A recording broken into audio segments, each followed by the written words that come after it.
ada kabar terbaru seputar perkembangan Ibu Kota Nusantara yang pastinya sayang untuk dilewatkan. Kepala Otorita Ibu Kota Nusantara, Basuki Hadi Mulyono, resmi melantik sejumlah pejabat di lingkungan Otorita IKN pada Rabu, 19 Maret 2025. Pelantikan ini berlangsung di auditorium kantor Otorita IKN, Nusantara, dan mencakup 1 jabatan pimpinan tinggi pratama, 25 pejabat perbendaharaan, serta 21 jabatan fungsional dan pelaksana.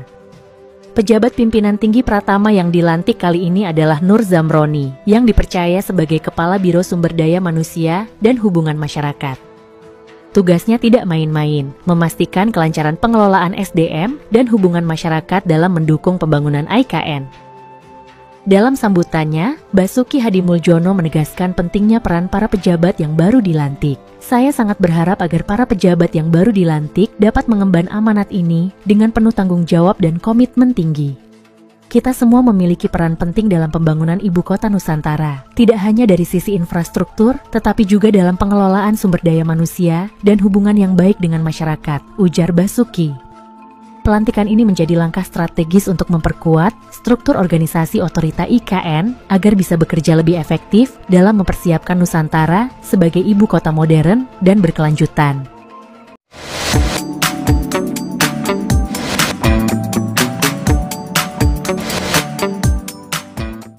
Kemarin kan ada berita baru tentang kebijakan anggaran Presiden Prabowo yang menyatakan bahwa semakin meyakinkan pada masyarakat bahwa pembangunan IKN ini dilanjutkan dan dipercepat.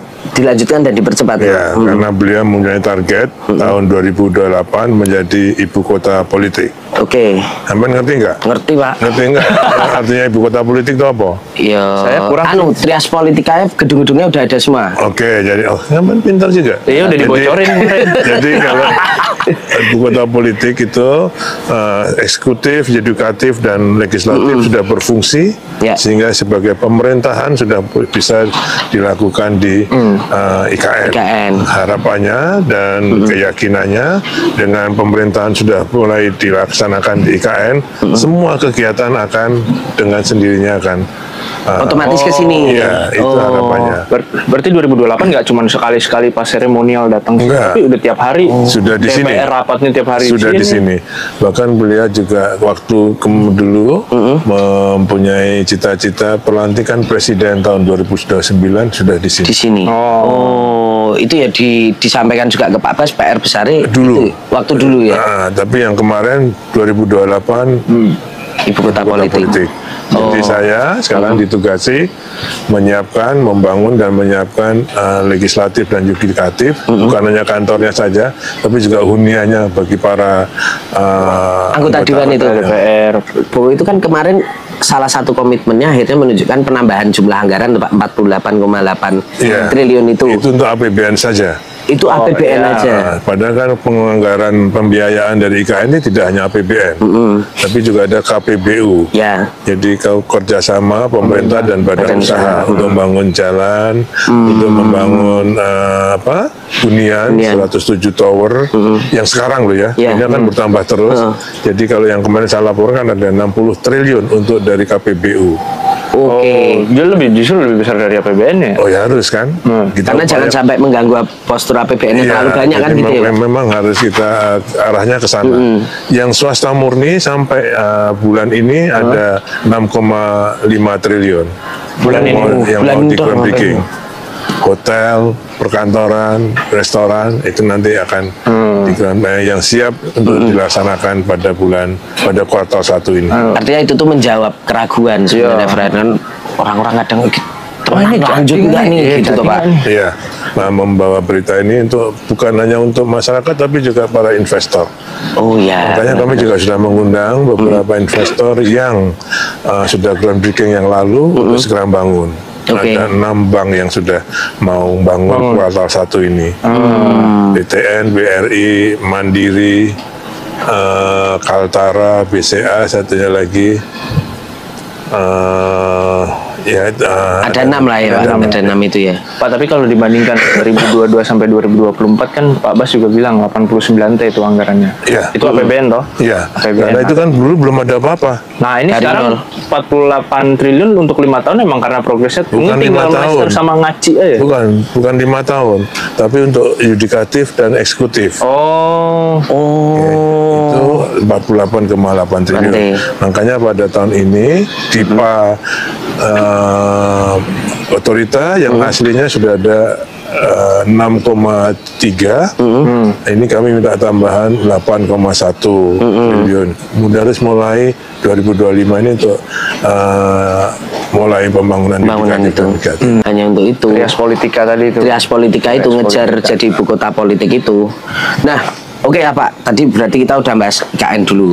Aku juga lanjut ke situ dulu aja. Pak Bas, kan kalau kita lihat dulu sebelum jadi kepala otorita kan PUPR tuh Pak. 2 tahun yang lalu, katakanlah 3 tahun yang lalu lah, 2022 ketika awal ngawali banget itu Pak. Kan dari nol tuh Pak. Masih hutan ya. Masih hutan banget dari nol. Kalau kita bicara soal pembangunan infrastruktur kan ya wis memang tugasnya Pak Bas lah, dari dulu dan lain sebagainya. Tapi waktu itu ada sisi lain apa sih Pak, yang Pak Bas tuh akhirnya ini kan proyek besar, butuh kalau kita bangun gini tapi nggak ada spirit semangatnya di teman-teman yang kita ajak ngerjain gitu kan ya susah toh Pak. Pak Bas waktu itu ketika akhirnya awal ngawalin bangun itu dapat tugas dari Pak Jokowi, yang dibangun dulu dibentuk sama Pak Bas ke anak buah tuh apa Pak instruksinya? Pertama, kita ini membangun sejarah. Sudah sejak kapan? Sejak zaman Mataram itu pemindahan ibu kota, dulu kerajaan Mataram itu sudah dimulai. Bahkan sejak ibu kota negara Indonesia pun sudah mulai dicanangkan oleh Bung Karno, oleh Pak Harto, oleh Pak SBY, ya, tapi belum terlaksana.